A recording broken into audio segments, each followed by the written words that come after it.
आपण पाहणार आहोत रोगानुत्पादनीयमध्याय अथातो रोगानुत्पादनीयमध्यायं व्याख्यास्याम इतिहस्माहोरात्रयादयो महर्षय। वेग बाहेर पडण्याची प्रवृत्ती म्हणजे वेग होय। वेग हे दोन प्रकारचे असतात, अधार्म्य वेग आणि धार्म्य वेग।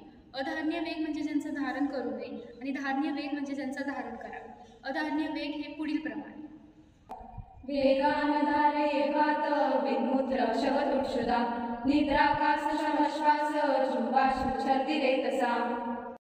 14 अधार्म्य वेगांची नावे पुढीलप्रमाणे: अधोवात, मल, मूत्र, उद्गार, क्षवतू, तृष्णा, क्षुधा, निद्रा, कास, श्रमश्वास, झुंबा, अश्रू, छर्दी, शुक्र।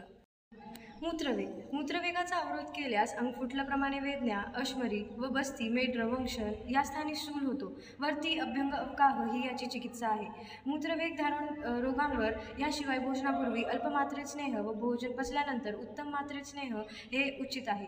अशा 2 वेळा योजना केल्या गेलेल्या स्नेहाला अवपीडक स्नेह असे म्हणतात। शवथुवेग शवथू म्हणजे शिंख। शिंख रोखल्यास शिरशूल, मण्यास्तंभ, इंद्रियांचे सामर्थ्य कमी होणे, अर्धित ही लक्षणे निर्माण होतात। तसेच अर्धित हा एक वातव्याधी आहे, त्याची चिकित्सा पुढील प्रमाणे करावी: शिंक येऊ देणे ही तर पहिली चिकित्सा आहे। रोखलेल्या शिंकेचे तीक्ष्ण, धूम, अंजन, नस्य, सूर्याकडे बघणे अशा उपायांनी प्रवर्तन करावे। स्नेहस्वेदन यांचा उपचार करीत राहावा।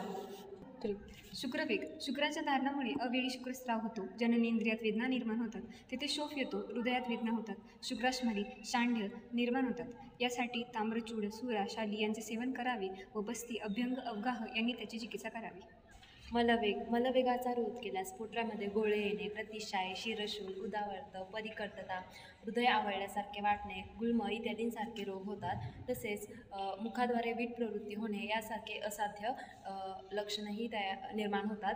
मलवेग धारणजन्य रोगांवर पुरुषाचे भेदन करणारे अन्नपान सेवन करावे। तसेच बस्ती, वर्ती, अभ्यंग यांसारखी चिकित्सा करावी।